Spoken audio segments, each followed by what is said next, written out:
Ya, eh, jadi betul ya. Yang pertama kita harus mengakui memang ada banyak efisiensi waktu, efisiensi kerja dengan menggunakan AI. Nah, tetapi harus tahu yang pertama itu adalah bahwa kita menggunakan AI itu dengan etika ya. Di dalam etika kita kan menemukan atau paling tidak mengambil keputusan. Keputusan ini ya atau tidak, ya kenapa, tidak itu kenapa. Di dalam dunia medis misalnya kan AI itu menolong untuk mengoperasi lebih tepat, dia tidak capek dan seterusnya dan artinya tadi menolong kemanusiaan gitu ya. Jadi orang bisa tertolong karena manusia bisa capek dan lelah. Tapi kalau kita lihat di dalam misalnya kita perlu juga etika ya untuk mengatakan the real time dari ChatGPT tampil di menjadi PPT kita di ada itu, logonya lagi Budi. ada logo ChatGPT begitu ya. Bangga lagi dia. Bangga Ya, lagi.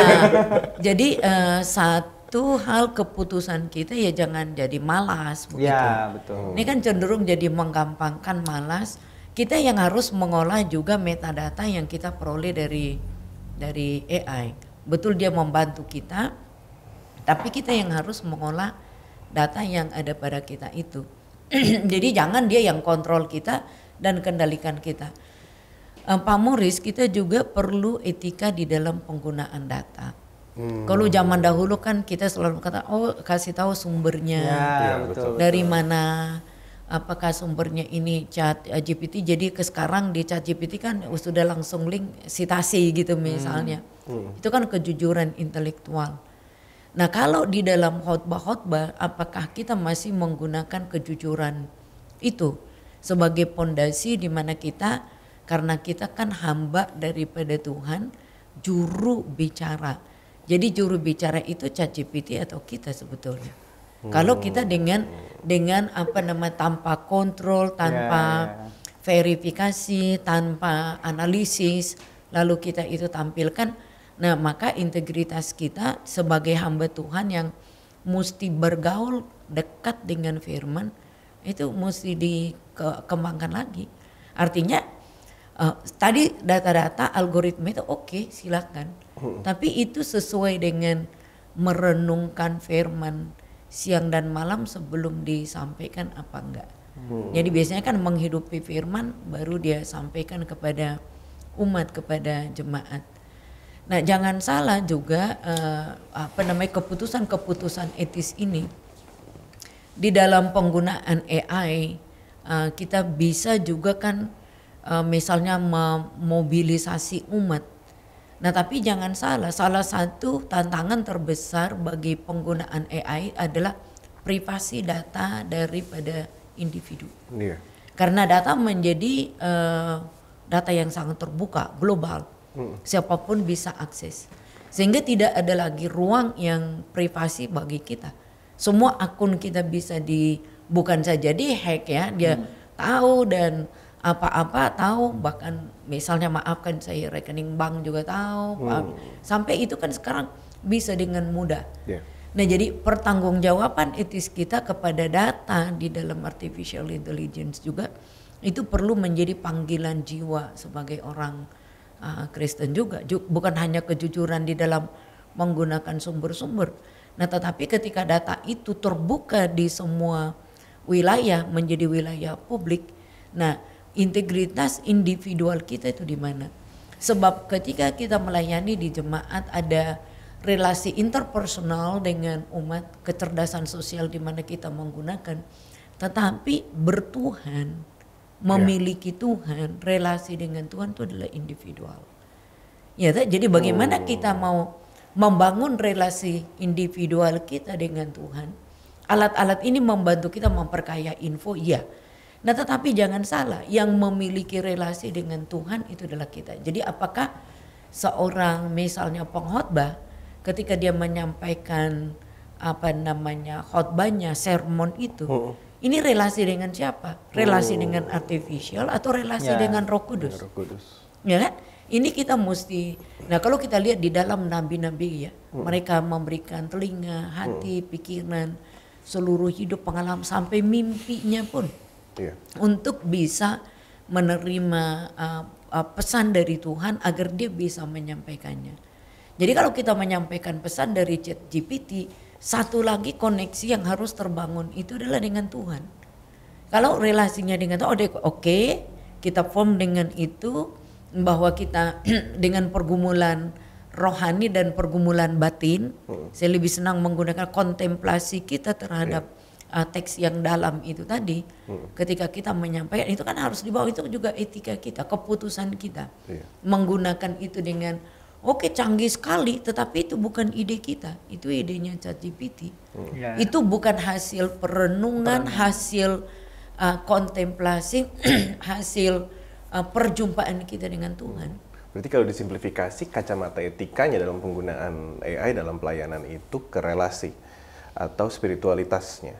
Gitu. Iya, bukan hanya artinya relasi kita dengan Tuhan, spiritualitas kita ini kan harus terbangun. Iya. Juga antara kita dengan connecting dengan umat manusia, dengan pergumulan real yang juga kita bisa Manusia nikmati. Nah kan mesin kan tidak bisa menikmati realitas pergumulan umat. Kita yang bisa. Nah, jadi bagaimana dia bisa menginterpretasi? Dia hanya melihat fenomena sekali lagi sesuai dengan algoritma yang dia dapat. Saya percaya Pak Muris, Pak Anggi, juga Pak Fran, ke depan memang general AI akan menjadi lebih cerdas. Betul, dia akan mengambil keputusan. Tapi coba bayangkan kalau algoritma yang dimasukkan itu yang negatif. Dia akan mengambil keputusan yang membahayakan kemanusiaan. Nah itu salah satu bagian dari disertasinya Pak Yusakere. Itu kalau tahapan-tahapan itu. Nah artinya siapa yang mengendalikan ini? Mesti yang mengendalikan kan manusia.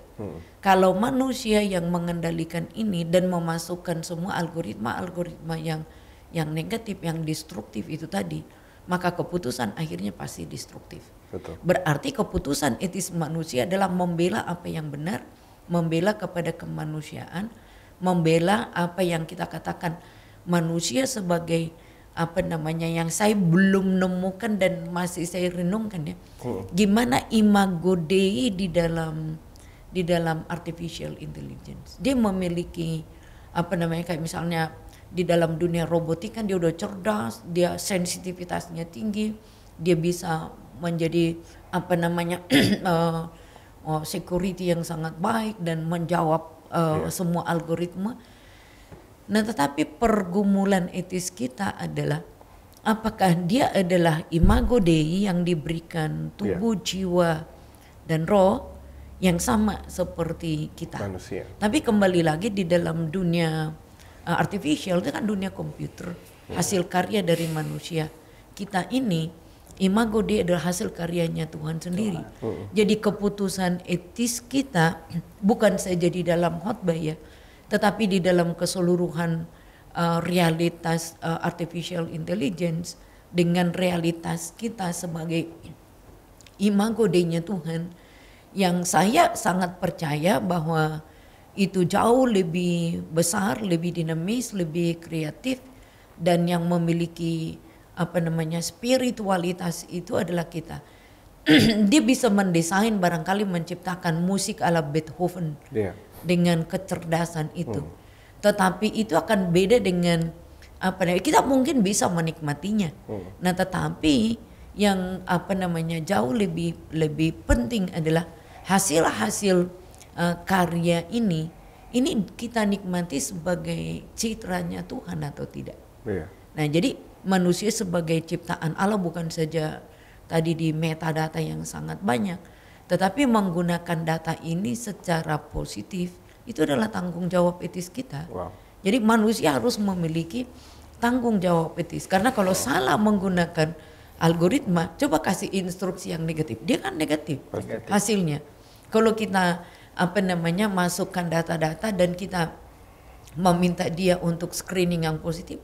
Betul. Jadi artinya penggunaan AI ini adalah tanggung jawab moralnya kita, tanggung jawab etisnya kita. Jadi apakah kita menggunakan ini secara bertanggung jawab di hadapan umat bagi misalnya pelayanan gerejawi atau tidak. Kita memang bangga begini Pak Morris dengan apa namanya Pak Anggi, Pak Fran. Kita kan di dalam dunia teologi misalnya, banyak ada apa namanya di metadata itu sumber itu tak terbatas. Artinya orang bisa belajar teologi, bisa belajar liturgi, bisa belajar apapun karena datanya itu sudah tak terbatas. Tetapi etika kita menggunakan data itu juga penting sekali. Yaitu jangan sampai artinya AI yang mengendalikan kita yang mesti mengendalikan AI. Nah kita lihat banyak Bu, Ibu tadi bahas tentang akhirnya dibalikin lagi ke kita dalam penggunaan etika kita gitu. Nah sekarang pas banget nih saya minta harus ada Pak Frans memang di episode kali ini. Di STBI sudah ada fakta integritas bahkan sampai ke dosen-dosen. Nah dan sekarang sudah ada satu biro khusus untuk etika dan integritas kalau nggak salah Pak namanya gitu. Nah saya lihat apakah itu juga jadi cara pandang Bapak untuk menyusun bentuk tatanan etika atau integritas kita sebagai pelayan Tuhan dalam penggunaan AI gitu. Kira-kira gimana sih Pak langkah-langkahnya ke depan dan apakah ya harusnya sih kalau apa yang dibuat STBI bisa jadi acuan utama untuk supaya Sinode GBI juga bisa gunakan itu? Ya, manusia itu cenderung liar. Karena itu perlu ada aturan, perlu ada batas-batas, dan terima kasih pada Tuhan karena Tuhan memberikan kemampuan kepada manusia untuk memahami batas, memahami nilai-nilai, dan betul tadi bahwa di tengah arus perkembangan teknologi khususnya AI, maka saya dalam hal ini STBI merasa penting untuk menetapkan atau menyusun yang disebut dengan fakta integritas yang sebenarnya itu umum sudah dilakukan oleh institusi baik negara, dalam hal ini pemerintah dan organisasi-organisasi lainnya saya kira itu ya. Tetapi juga di STBI ke depan saya sangat menyadari bahwa kalau kita tidak menyusun itu, maka bisa saja terjadi penyimpangan-penyimpangan. Karena apa? Tadi kalau kita katakan kita bekerja berbasis itu, yang perlu diwaspadai tadi seperti Bu Gernaida bilang itu kan input data yang kemudian diakses oleh kita manusia melalui alat itu. Nah kalau input datanya ngacau, maka hasilnya pasti destruktif. Ya. Nah dalam rangka itulah maka STBI menyusun fakta integritas dan juga kode etik